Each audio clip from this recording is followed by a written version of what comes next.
Hey there, I'm Daniel Demerin, and I'm a former animator and designer turned developer and a recent graduate from Suncoast Developers Guild. And this is Daydream Books, a community curated library of children's books with a dynamic page flipping UI where users can upload and read those books.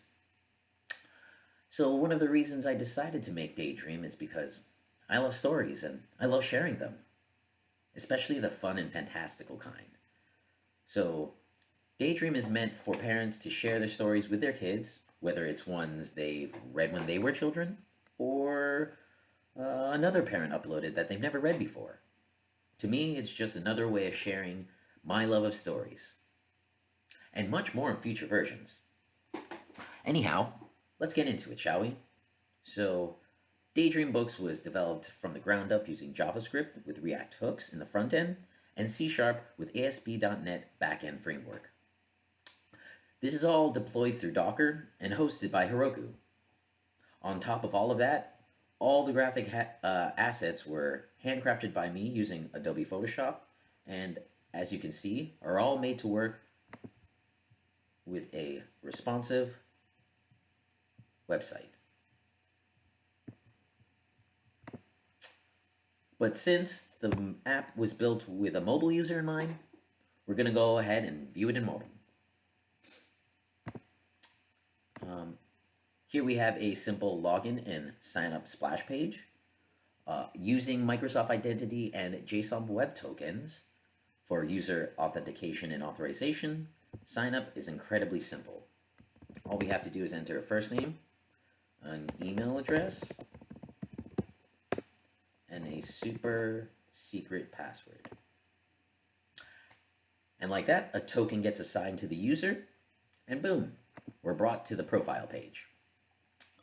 As you can see, this is where we'll be storing some of our favorite books for later. And in future versions, the page will display not only the name of the child, but the parent, give them the ability to pick their avatar for their profile picture, and the day they signed up to Daydream. So let's head to the home page and see here the featured section of the app. In future versions, this will display the most viewed book, but at the moment, it displays a randomized choice from the library of books and renders its cover and title here. So this is all done through API calls that talk to a PostgreSQL database with EF Core acting as our ORM. Once the data is called from the data tables, we use the power of React hooks to render the items on the page automatically using useEffect, and pass them between components with useState. We can see that being done not only with the featured book, but across the entire app. This was certainly one of the toughest challenges to wrap my brain around, understanding what the state was doing and how it was passing around data and how to map across several data tables so the page would render properly was put to the test with sheer repetition. And like I mentioned before, while this site is made with a mobile user in mind, the page is still responsive to desktop and tablet views. And we can see here the interface changes with the navigation buttons popping out from the bottom and found here in our hamburger menu. And that's done with just some simple SCSS rules. So instead of scrolling to find our book, we can simply use Daydream's search feature. In this case, we're going to look for Neil Gaiman's Wolves in the Walls.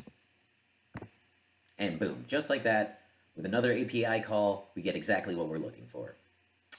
So for future versions, this search feature will be integrated into the home page using a ternary to swap out the bottom navigation buttons, a component with a search bar component, as well as replace the scrolling through the library with a carousel slider. So let's take a peek on how a user uploads a book.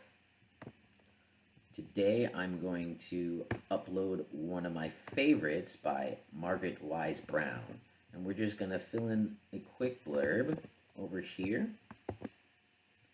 and upload that author.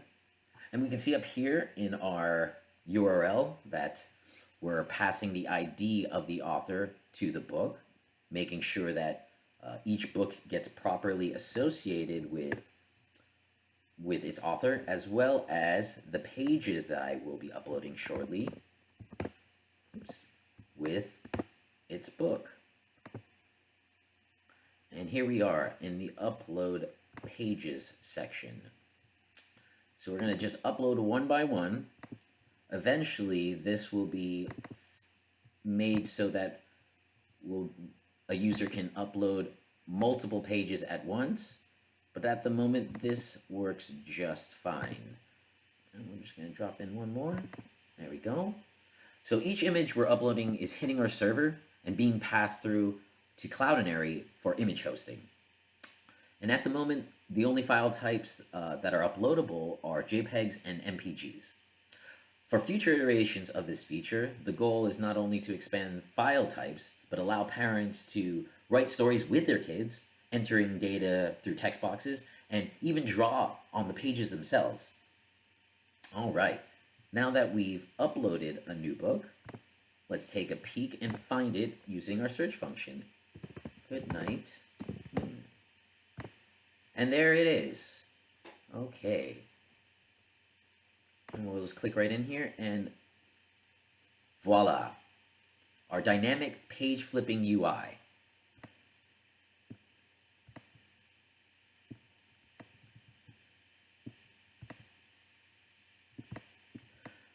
So for future iterations, adaptive design logic will be put in place. So if a user wants to view a book in landscape mode, a new API call will be made in order to populate each page with a specific image for each page side over here, right? As well as in future versions, navigation buttons down here will give more dynamic feedback. That will, for instance, here this favorite button will eventually go from a grayscale to a fully colored. As of now, the button works, and we can see that by popping back here into our profile. And there it is. And that's Daydream Books.